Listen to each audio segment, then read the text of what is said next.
see. Oh, God, he is. 911, where is your emergency? I need an ambulance immediately at Reliable Fence.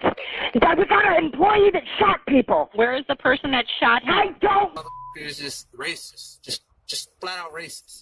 Boss man makes black jokes every day. My name is Black Jerry. But I just remember looking up and I saw Jerry with the gun. He did one of these and pulled the trigger at my dad.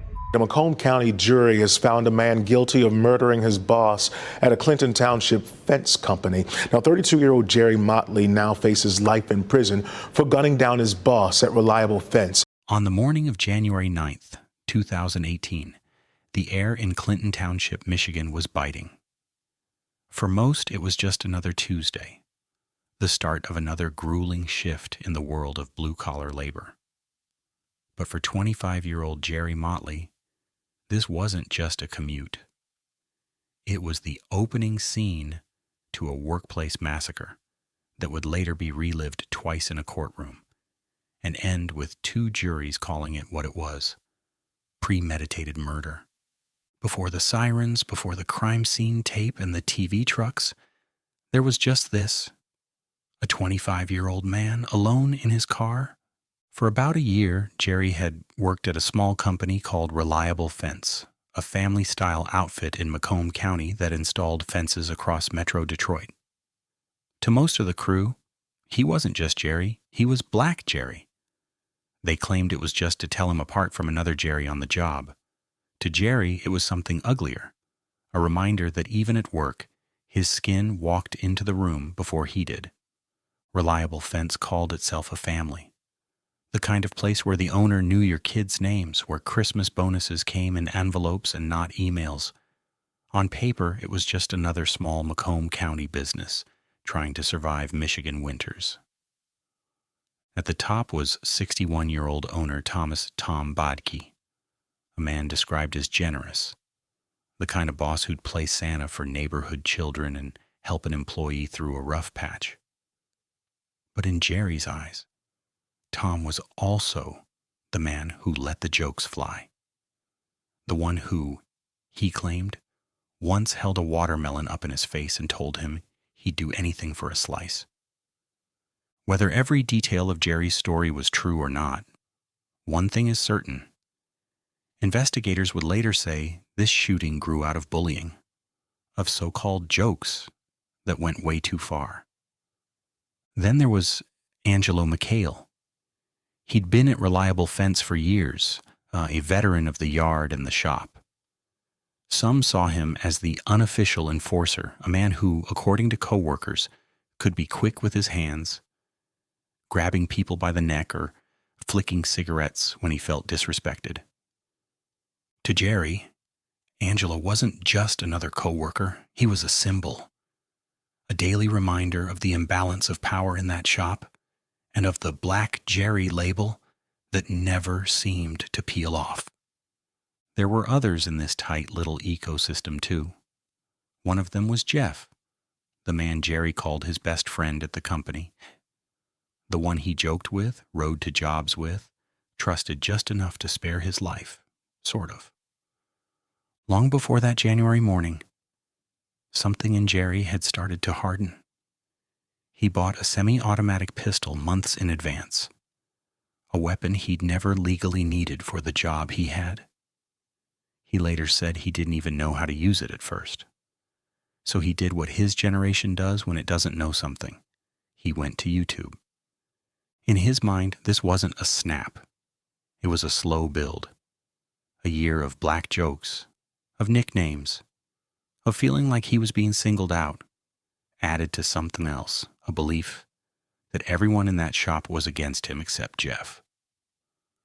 On the morning of January 9th, 2018, Jerry pulled into the Reliable Fence lot like it was any other workday. The gun was tucked into his hoodie, hidden under his jacket. To anyone watching, he was just another worker showing up late to a long, cold winter shift. Inside, the morning ritual had already started. A cluster of men in Tom's office, talking jobs, bullshitting, killing a few minutes before heading out into the cold. Jeff, his so-called best friend, tried to greet him. Jerry just mumbled and kept walking.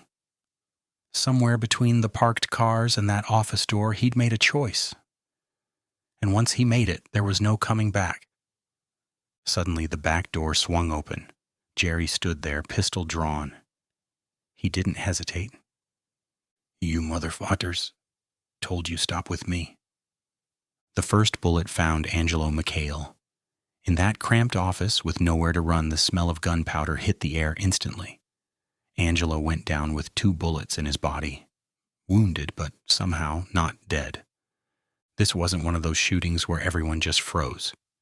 Dylan, another employee, lunged at Jerry, grabbing his wrists and slamming him against the wall. For roughly 20 seconds, the two of them grappled in a desperate clinch, a gun between them and death inches away. But Jerry broke free. He pushed deeper into the office, toward a smaller inner room where Tom Badke was trying to slam the door shut. In that scramble, Tom grabbed for Jerry's arm, trying to push the gun away, trying to stop the bleeding before it got worse. Jeff jumped into the fray next, wrapping his arm around Jerry's neck in a chokehold, fighting for his boss's life and maybe his own. And then, through the haze and the struggle, Jerry did what he later called one of these: a casual pointed motion with the gun, and pulled the trigger. The bullet hit Tom Badke in the head. The 61-year-old owner, the man who wanted to help the kid, fell face up on the office floor and never got back up. In less than a minute, one man was dead, another badly wounded, and Reliable Fence would never open the same way again. Jerry fired one more shot into the wall, dropped the gun, and walked out as casually as he had entered. The rampage was over, but Jerry's plan wasn't. He got into his gray Saturn and pulled away from the scene, leaving behind a dying boss, a bleeding coworker, and a shop full of men who'd never look at jokes the same way again. The escape lasted barely a mile. Jerry lost control of his car and slammed into the back of a truck. He crawled out through a shattered window and tried to run, cutting across a quiet subdivision. A detective took him down in the snow.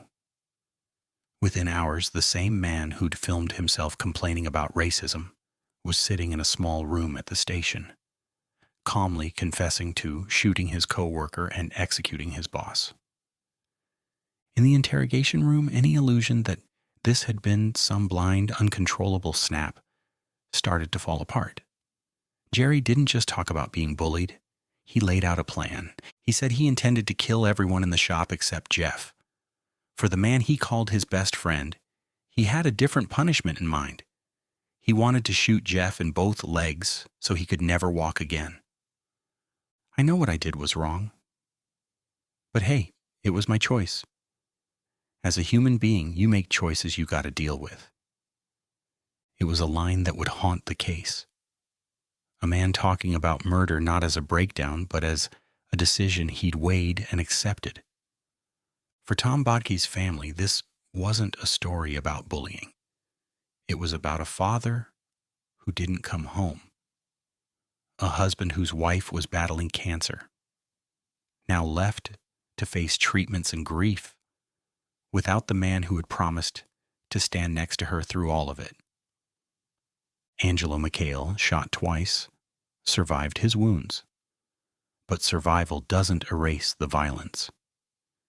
Years later, he would still carry the scars of being the first target when Jerry pushed that door open. When the case went to trial, defense and prosecution painted two very different pictures. Jerry's lawyers pointed to his mental limitations, calling him slow, talking about a man with disabilities worn down by a year of racism and bullying. Co-workers pushed back. They said Black Jerry wasn't meant to be racist, just a way to tell him apart from another Jerry in the shop. The state told the jury this wasn't about hurt feelings.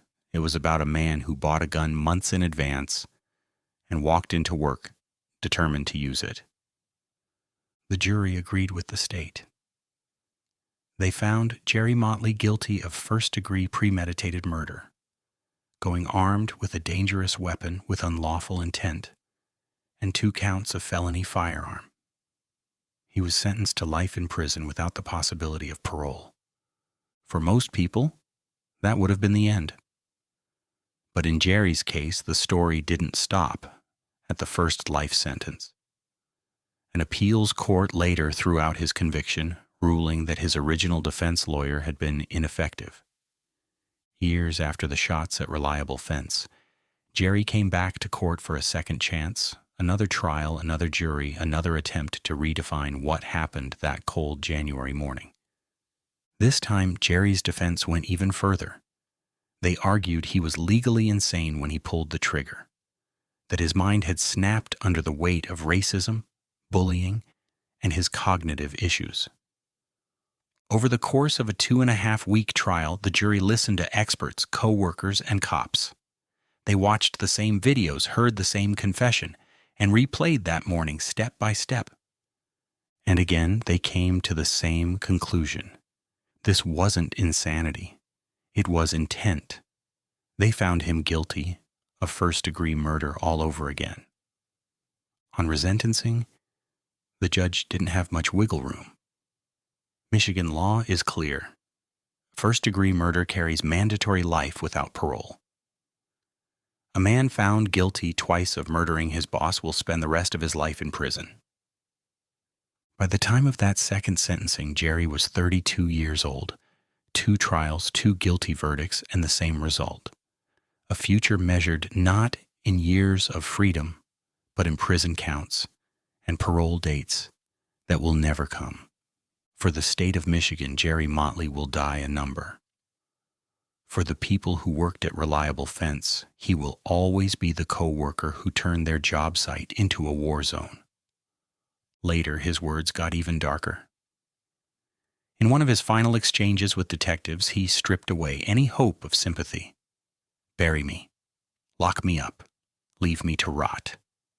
That's just the way it is. He said he only wanted the bullying to stop. He said he wanted to prove he wasn't worthless.